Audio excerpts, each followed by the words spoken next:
Dan saya Bang Onim, saya asli Indonesia alhamdulillah, menetap di Gaza sejak 14 tahun yang lalu.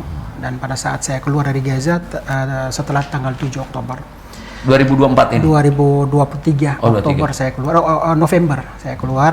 Dan selama saya berada di sana, sebelumnya saya masuk ke topik pembicaraan kita, saya ingin menyampaikan pesan dari seluruh masyarakat Indonesia, Palestina, khususnya di jalur Gaza, kepada seluruh masyarakat Indonesia yang mana mereka menyampaikan alhamdulillah Allah Subhanahu wa taala melahirkan bangsa Indonesia. Salah satu tugasnya adalah memberikan dukungan, kontribusi dan doa bagi kami yang sedang berjuang di tanah Palestina.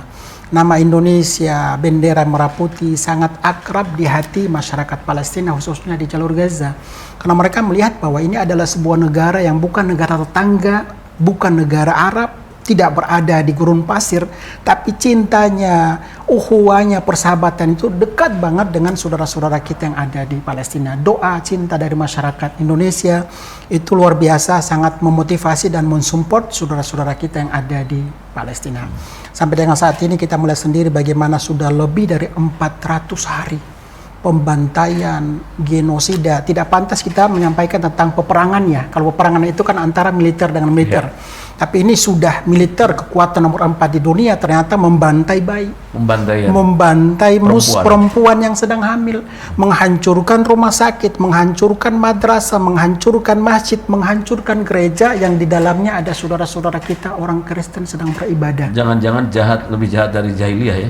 Lebih jahat sebenarnya. Dan ini setelah saya tinggal 14 tahun di Gaza, ini perdana saya melihat bagaimana kekuatan dahsyat yang dikeluarkan oleh Israel dengan dukungan Amerika Serikat untuk membantai saudara-saudara kita yang ada di Palestina. Tapi kita tidak perlu berputus asa karena masih ada pejuang Palestina di Gaza yang masih berada di safil ula, di barisan terdepan untuk meletakkan RPG di tanknya Israel. Mungkin kita tidak melihat kan di film-film atau mungkin di peperangan di negara lain, itu ada sebuah kekuatan yang mereka berani membawa RPG atau rudal meletakkan COD di tanknya Israel. Itu yang saat ini dipertontonkan atau ditunjukkan oleh pejuang Palestina kepada seluruh umat muslim yang ada di seluruh dunia, khusus yang ada di Indonesia.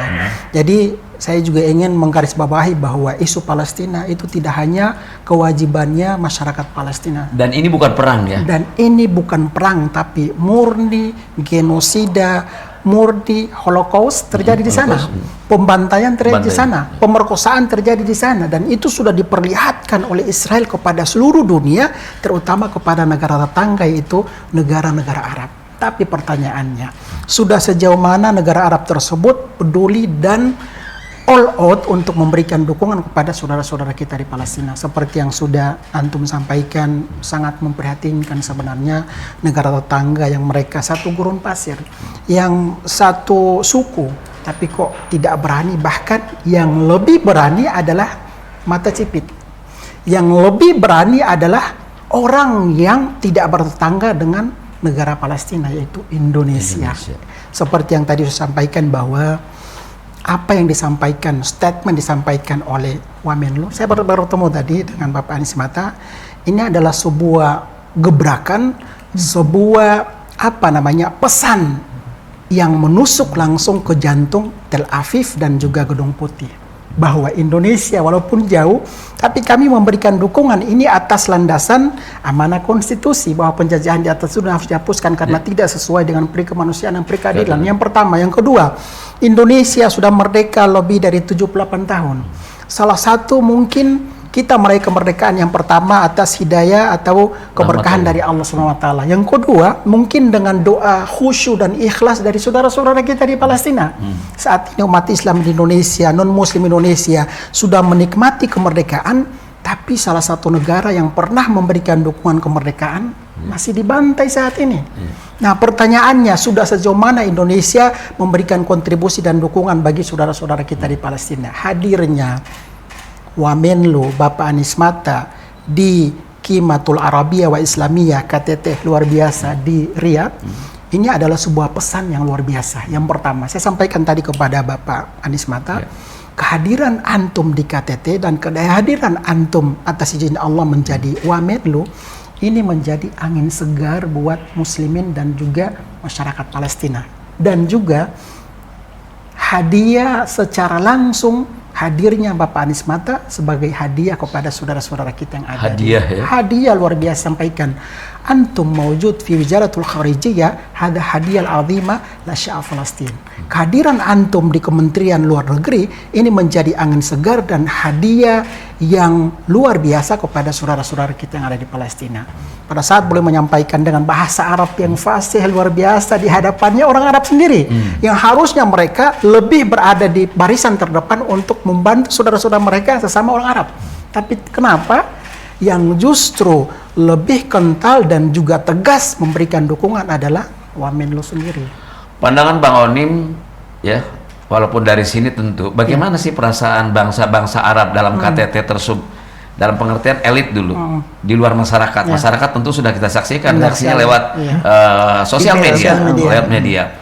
Akan tetapi kan secara psikologis pasti pidato tersebut, saya tidak ingin mengatakan itu juga dalam tanda kutip mempermalukan atau apapun, tidak. Ini kira-kira Bang Onim melihat respon dari para pemuka atau elit-elit Saudi atau bangsa-bangsa Arab dari masyarakat Gaza sendiri itu, mereka menyampaikan kepada saya, itu orang Indonesia ya kok beraninya menyampaikan seperti itu. Kami katakan bahwa emang kami berani menyampaikan seperti itu. Coba untuk bayangkan 350 tahun kami dijajah kan. Salah satunya alhamdulillah keberkahan dari Allah Subhanahu wa taala.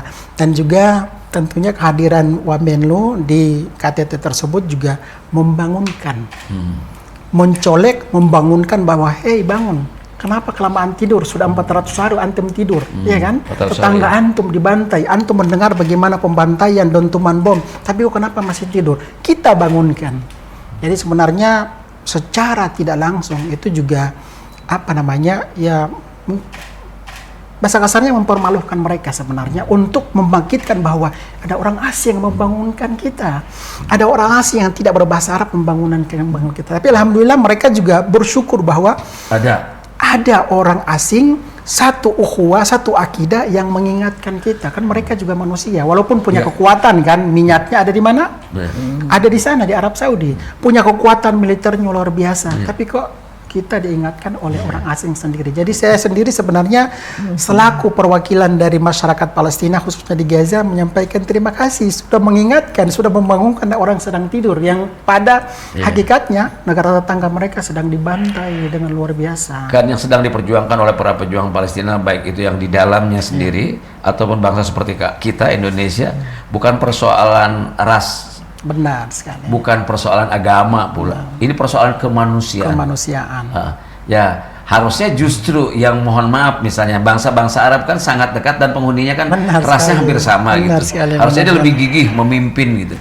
Rasanya kalau bangsa-bangsa Arab itu bersatu, terutama pintu-pintu yang terdekat, ada Jordan, ada Mesir, ya. Itu mungkin harusnya sih lebih cepat mungkin. Pak Haji, kalau contohnya bangsa Arab tersebut mereka mau itu peperangan di Gaza atau di Palestina mungkin hanya 1 pekan bisa berhenti. Salah satu mungkin yang saya tawarkan adalah tidak usah mengirim prajurit Arab ke Palestina, tidak usah. Atau persenjataan. Cukup dengan mengembargo, mengeluarkan statement embargo bahwa kami negara Arab tidak akan lagi mengirim minyak ke Amerika dan Israel. 1 pekan selesai peperangan.